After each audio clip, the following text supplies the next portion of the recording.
Assalamualaikum warahmatullahi wabarakatuh. Perkenalkan, nama saya Suryanti, Prodi Pendidikan Ekonomi semester 5. Baik, di sini saya akan menjelaskan materi tentang perdagangan internasional. Perdagangan internasional adalah suatu kegiatan jual beli yang dilakukan kedua belah pihak dari negara lain. Aktivitas perdagangan tersebut padat dilakukan oleh penduduk suatu negara dengan negara lain. Individu berlainan negara dengan pemerintah negara lain, atau bisa juga pemerintah suatu negara dengan negara lain. Tujuan perdagangan internasional: satu, menaikkan devisa negara melalui pertukaran perdagangan dengan cara mengimpor maupun mengekspor barang yang ada di dalam luar negeri, begitu pula sebaliknya. Pertumbuhan ekonomi. Pertumbuhan ekonomi atau kenaikan produk nasional bruto ini dihasilkan melalui faktor produksi milik warga negaranya yang tinggal di dalam maupun di luar negeri, dan warga negara yang tinggal di dalamnya maupun yang tinggal di luar negeri tidak termasuk dalam GDP, jadi hanya faktor produksi saja. 3. Mempengaruhi stabilitas harga barang ekspor. Stabilitas harga yang dimaksud merupakan cara pemerintah mempertahankan harga ketika terjadi fenomena inflasi yang mulai meninggi. Inflasi sendiri merupakan peningkatan ketersediaan uang sehingga dapat menyebabkan kenaikan harga barang. Yang keempat, memenuhi kebutuhan di negara lain. Kerjasama perdagangan internasional dapat membuat negara lain yang maupun jasa yang diinginkan menjadi eksistensi tenaga kerja. Eksistensi tenaga kerja merupakan salah satu faktor yang mempengaruhi kelancaran dari segala tindakan yang berhubungan dengan pengadaan barang maupun jasa. Manfaat perdagangan internasional: 1. Membentuk hubungan persahabatan. Dengan kerjasama antara negara, maka negara tersebut dapat membentuk realisasi persahabatan, menciptakan efisiensi serta spesialisasi. Perdagangan internasional dapat membuat suatu negara memiliki spesialisasi di satu bidang ekonomi. 3. Dapat meningkatkan kemakmuran negara. Kegiatan perdagangan internasional dapat membawa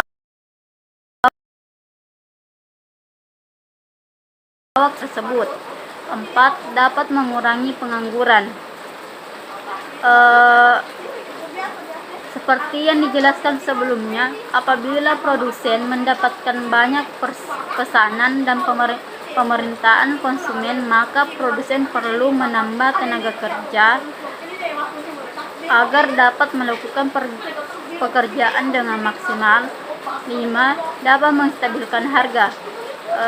Secara tidak langsung, perdagangan internasional dapat menstabilkan harga yang beredar di pasar dengan negara tertentu. Caranya adalah dengan mengatasi kelangkaan barang yang dapat membuat barang tersebut memiliki harga mahal melalui mengimpor barang. Kerugian perdagangan internasional: 1. Memudahkan pendapat produk dalam menghambat pertumbuhan sektor industri dalam negeri. 2. Barang impor dengan barang kualitas tinggi dan murah, munculnya perilaku konsumtif. 3. Untuk memenuhi kebutuhan pasar dunia, maka akan ada eksploitasi sumber daya alam. 4. Terlalu tergantung pada iptek dan modal asing sehingga pertumbuhan industri terlambat. 5. Persaingan industri yang tidak sehat membuat usaha yang bermodal kecil gulung tikar. Contoh perdagangan internasional: 1. Perdagangan internasional ekspor merupakan salah satu kegiatan yang sering dilakukan oleh Indonesia Salah satunya merupakan ekspor sumber daya alam seperti lobster dan lain sebagainya. 2. Perdagangan internasional impor. Kebalikan dari ekspor, perdagangan internasional impor berarti negara memberi suatu barang maupun jasa dari negara lain. 3. Perdagangan internasional barter merupakan salah satu cara untuk mendapatkan barang maupun jasa yang diinginkan oleh seseorang dengan cara menukar dengan nominal atau harga yang sesuai dengan barang yang dibarter tersebut. Yang keempat, perdagangan internasional konsumsi merupakan kegiatan menitipkan barang yang dijual ke pasar bebas. Konsumsi yang dimaksud bukan hanya menjual atau membeli barang yang dapat dikonsumsi, tetapi juga melakukan perdagangan pada produk lain yang tidak dapat dikonsumsi.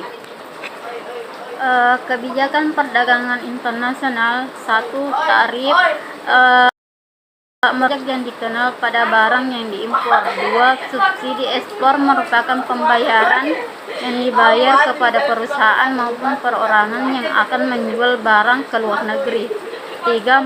Pembatasan impor. Pembatasan langsung yang dikenakan atas jumlah barang yang diperoleh untuk diimpor. 4. Subsidi kredit ekspor, wujudnya berupa pinjaman yang disubsidi kepada pembeli. 5. Persyaratan kandungan lokal, aturan mengenai bagian tertentu yang dari unit fisik. Faktor penggerak perdagangan internasional. 1. Perbedaan sumber daya alam, iklim dan kualitas sumber daya manusia sehingga menimbulkan perbedaan kuantitas dan kualitas hasil produksi. 2. Perkembangan ilmu pengetahuan dan teknologi atau iptek. Setiap negara mengalami perkembangan ilmu pengetahuan dan teknologi iptek yang berbeda-beda. Karena hal ini lah yang membuat suatu negara lain melakukan perdagangan internasional agar perkembangan iptek di negaranya tidak tertinggal dengan negara lain. 3. Terjadinya kelebihan produksi sehingga memperluas perluasan usaha. Jika suatu negara mengalami kelebihan produksi atau barang, maka barang itu lebih baik dijual ke negara lain. Yang keempat, memperluas pasar. Dengan memperluas pasar, maka produksi dalam negeri bisa diekspor ke negara lain sehingga negara mendapatkan keuntungan yang bisa menjadi tambahan atau pemasukan ke negara lain. Faktor penghambat perdagangan internasional. 1. Nilai tukar yang berbeda. Setiap negara memiliki mata uang sendiri dan setiap mata uang memiliki sifat fluktuasi yang berdasarkan mekanisme pasar. 2. Kebijakan ekonomi internasional. Beberapa negara suatu menetapkan perdagangan bebas, namun jika ada suatu negara yang menetapkan kebijakan pembatasan impor, maka perdagangan internasional menjadi terhambat. 3. Terjadinya konflik pada suatu negara. Dalam hal ini, konflik yang dimaksud seperti kekacauan politik, peperangan, kerusakan, dan sebagainya. Jika konflik pada suatu negara, maka proses perdagangan internasional menjadi terganggu. Kegiatan ekspor dan impor yang terlalu lama. Kegiatan ekspor dan impor yang terjadi kurang penting dalam terjadinya perdagangan internasional, namun kegiatan ini harus melewati biaya impor dan biaya ekspor pada suatu negara sehingga kegiatan ekspor dan impor membutuhkan waktu yang lama. Baik, itulah materi dari saya.